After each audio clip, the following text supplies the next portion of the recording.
Hey guys, my name is Ethan from Govilda, and I'm one of your head referees.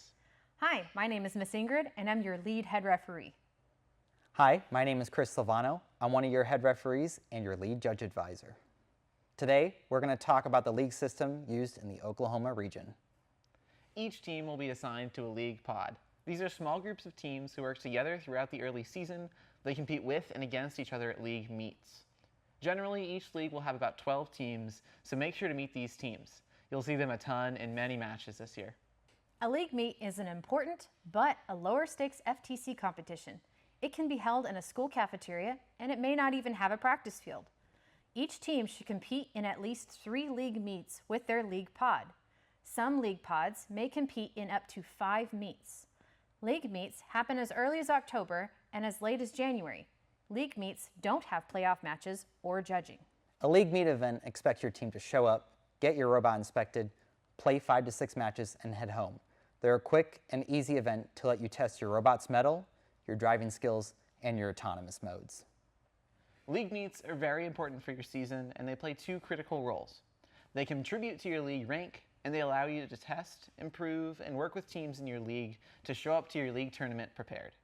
As you play league meets, your match results will carry forward. Your ranking points, tiebreaker points, and high scores will be recorded and made available to your team. Ranking points are the primary way that league and event ranks are determined. You are awarded 2 ranking points for every match you win, 1 for every match you tie, and 0 for matches that you lose. Your team's rank is based on 10 matches, regardless of the number of matches your team plays in the league pod. And if you play fewer than 10 matches, your ranking points and match points are effectively 0 for those missing matches. When there's a tie in the ranking score, the team with the higher average autonomous points will rank higher. In the off chance further tiebreakers are needed, they're listed in the competition manual. In league meets, the scorekeeping system will filter for your best 10 matches. If you have 8 wins, it will take all 8 of those wins and assign you a 1.6 ranking score. It will then find the 2 remaining matches that would best help your team break a tie, then use those to calculate your league rank. If you have more than 10 wins, it will pick your best 10 matches, then use a tie-breaking criteria. League tournaments combine 2 league pods, so you'll be introduced to about 12 more teams, and from those, only a select few will go to Oklahoma Regional Championship. The league tournaments are where the rubber hits the road. A league tournament takes your league rank and builds upon it. At a league tournament, you'll play 5 to 6 more qualification matches, but all of these will count. Going to at least 3 league meets is important because it gives your team a chance to lose a couple of matches while still starting the league tournament undefeated. If your ranking points aren't perfect, you can fight your way up through the ranks, but it's harder. Regardless of your ranking, your team can be selected by another team to form an alliance. This is where the importance of scouting other teams' abilities really comes into play.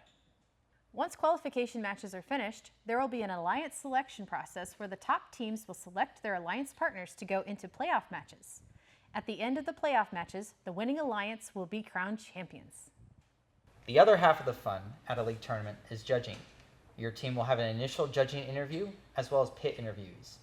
The initial judging interview will be in front of 2 to 3 judges, where you'll have 5 minutes to make a presentation. Then, the judges will ask you questions about your presentation, your portfolio, and your robot. The portfolio is a document that has a cover page and no more than 15 pages of content, which contains information about your team's development throughout the season. Keep in mind that the awards have required criteria that must be met to be considered for those awards. Later in the day, while qualification matches are going on, judges will come through the pits for pit interviews. This is where you'll have an opportunity to update the judges on any information you may have forgotten in your initial interviews. After that, the judges will exit the pits, go on to deliberate all the information that's been presented to them to determine the awards. About half of the teams that advance to the Oklahoma Regional Championship will earn their way through the judged awards. So make sure to review the requirements for each award and practice your interviews before the league tournament. If your team advances to the Oklahoma Regional Championships, congratulations! Your ranking starts at 0 for that level of competition. It's a blank slate and it can be anyone's game in robot play and in judging. The robot play will have 6 qualification matches, then playoff matches to determine the Oklahoma Champion Alliance. Judging will follow the same song and dance as it does in league tournaments. Typically, 2 to 3 teams will advance to the World Championship from the Oklahoma Regional Championship. The World Championship is the highest level of competition for the whole world. We have had some really excellent teams represent Oklahoma at the World Championship, and we hope you are the next one. Good luck this season, and have fun.